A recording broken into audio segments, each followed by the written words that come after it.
और अब बात कर लेते हैं हिंदू राष्ट्र पर धर्मयुद्ध की। बागेश्वर धाम में बड़ी खबर, दरबार का तीसरा दिन आज है।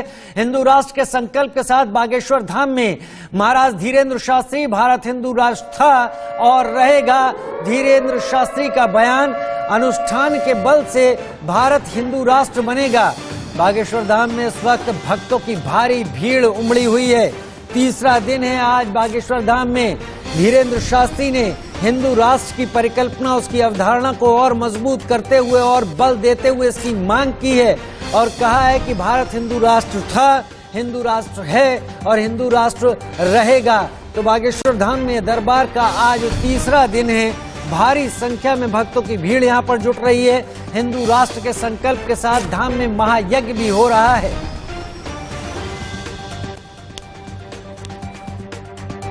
अब बालाजी बहुत जल्दी ऐसी लीला करने वाले हैं कि भारत हिंदू राष्ट्र घोषित होने वाला है। अब वो तुम लोगों को करवाना है। हमसे लोग पूछते हैं हिंदू राष्ट्र कैसे बनेगा। भारत के जब 1/3 लोग हिंदू राष्ट्र की चर्चा करने लगेंगे, हिंदू राष्ट्र की मांग करने लगेंगे, तो संविधान में भी परिवर्तन होगा और भारत हिंदू राष्ट्र होगा। उधर हिंदू राष्ट्र के मुद्दे पर एआईएमआईएम चीफ असदुद्दीन ओवैसी ने बड़ा बयान दिया है और कहा है कि संविधान निर्माताओं का अपमान है। कोई कैसे देश को हिंदू राष्ट्र बना देगा। भारत का कोई मजहब नहीं है, ओवैसी का कहना। आजादी दिलाने वालों का यह अपमान है। हिंदू राष्ट्र पर सरकार चुप क्यों है। ओवैसी ने हमला किया है इस तरह के बयानों पर, इस तरह की बातों के ऊपर। हालांकि तस्वीरें आप देख रहे हैं, अनूप जलोटा, देवकीनंदन ठाकुर, कई लोगों ने हिंदू राष्ट्र का समर्थन किया। साध्वी प्रज्ञा ठाकुर, साजिद रशीदी विरोध कर रहे हैं हिंदू राष्ट्र की धारणा का। मुस्लिम धर्मगुरुओं ने भी विरोध किया है हिंदू राष्ट्र की सोच का। और एआईएमआईएम चीफ असदुद्दीन ओवैसी भी इसी बात को लेकर कह रहे हैं कि कोई कैसे देश को हिंदू राष्ट्र बना देगा।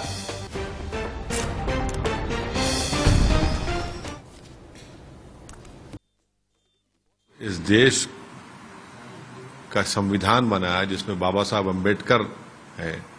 आप बाबा साहब अम्बेडकर की तौहीन कर रहे हैं इस तरह की बात करके।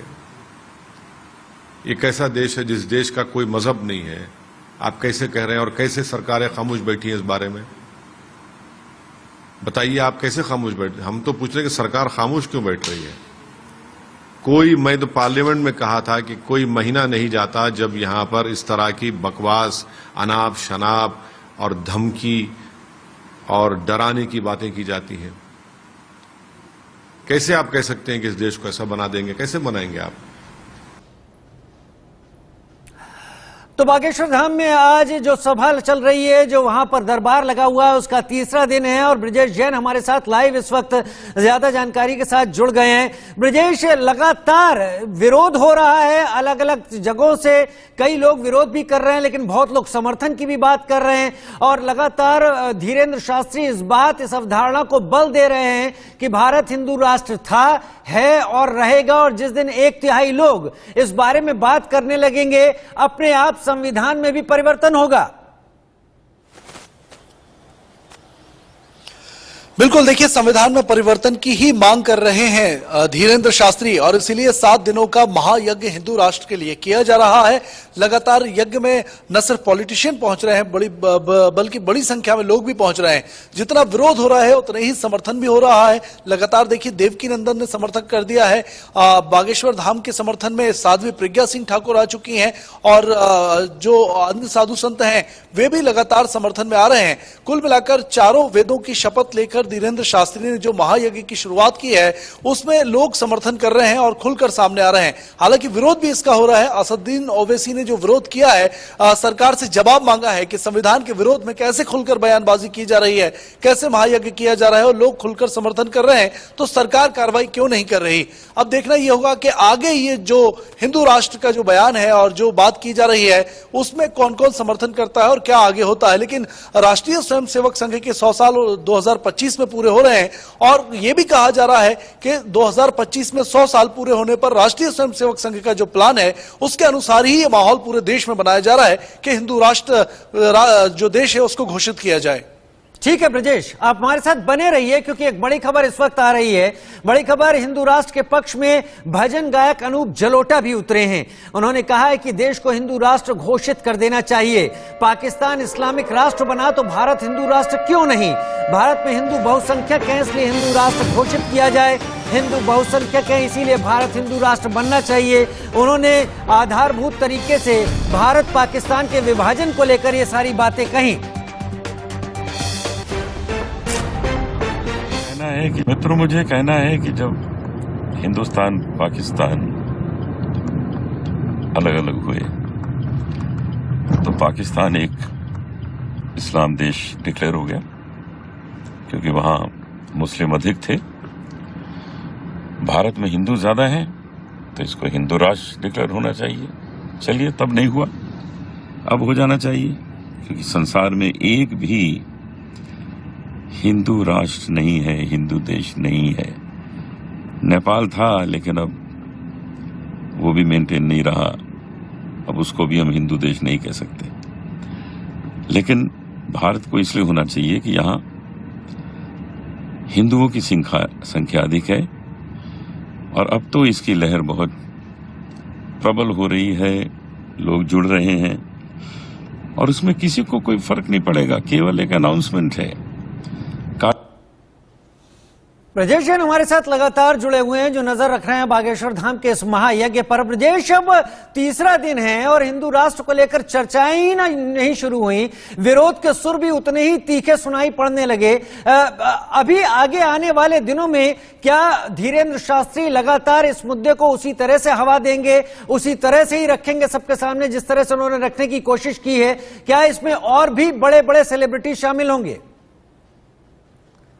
चलिए, मैं ब्रजेश से संपर्क साधने की कोशिश करेंगे, लेकिन आपको दिखाते हैं कि आखिर कौन है ऐसे जो हिंदू राष्ट्र का अभी समर्थन कर रहे हैं और कौन विरोध कर रहे हैं। इस रिपोर्ट पे देखिए। भारत हिंदू राष्ट्र घोषित होने वाला है।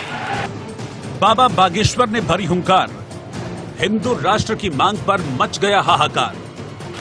अब बालाजी बहुत जल्दी ऐसी लीला करने वाले हैं कि भारत हिंदू राष्ट्र घोषित होने वाला है। अब वो तुम लोगों को करवाना है। हमसे लोग पूछते हैं हिंदू राष्ट्र कैसे बनेगा? भारत के जब 1/3 लोग हिंदू राष्ट्र की चर्चा करने लगेंगे, हिंदू राष्ट्र की मांग करने लगेंगे तो संविधान में भी परिवर्तन होगा और भारत हिंदू राष्ट्र होगा। मध्य प्रदेश के छतरपुर वाले धाम में बाबा बागेश्वर ने हिंदू राष्ट्र के लिए लिया प्रण और महायज्ञ का आयोजन भी किया। देश के कोने कोने से हिंदू राष्ट्र की मांग के समर्थन में संत समाज और सनातन धर्म में आस्था रखने वाले अपनी बात बुलंदी से आगे रख रहे हैं। तो पाकिस्तान एक इस्लाम देश डिक्लेयर हो गया क्योंकि वहां मुस्लिम अधिक थे। भारत में हिंदू ज्यादा हैं तो इसको हिंदू राष्ट्र डिक्लेयर होना चाहिए। सबको सुरक्षित करने के लिए अगर हिंदू राष्ट्र बनाना है तो बनाना चाहिए। एक तरफ हिंदू राष्ट्र की मांग और दूसरी तरफ साध्वी प्रज्ञा ठाकुर ने भी छेड़ दी सनातन बोर्ड पर बहस। हिंदू का धन यानी श्रद्धा का दान जो मठ और मंदिरों में लगता है वह हिंदुओं के विकास, हिंदुओं के बच्चों के पढ़ाई लिखाई में, उनके रोग निदान में, मंदिरों के भव्य निर्माण में और हमारे सनातन के विकास में लगना चाहिए।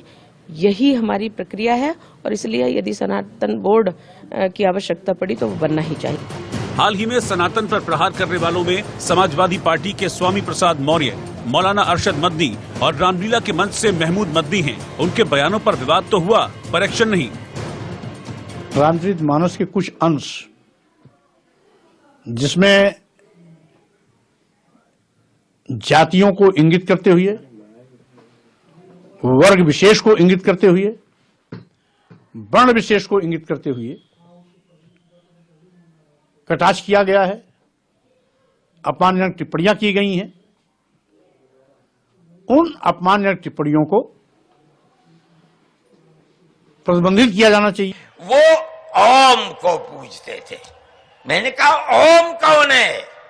बहुत से लोगों ने कहा कि वो एक हवा है जिनका कोई रूप नहीं है। इस्लाम इसी मुल्क का मजहब है और सभी मजाहिब में, सारे धर्मों में, सारे रिलीजन में सबसे पुराना मजहब है। ऐसे वक्त में क्या सनातन हित की बात करना और हिंदू राष्ट्र की बात करना कम्युनल असंवैधानिक है?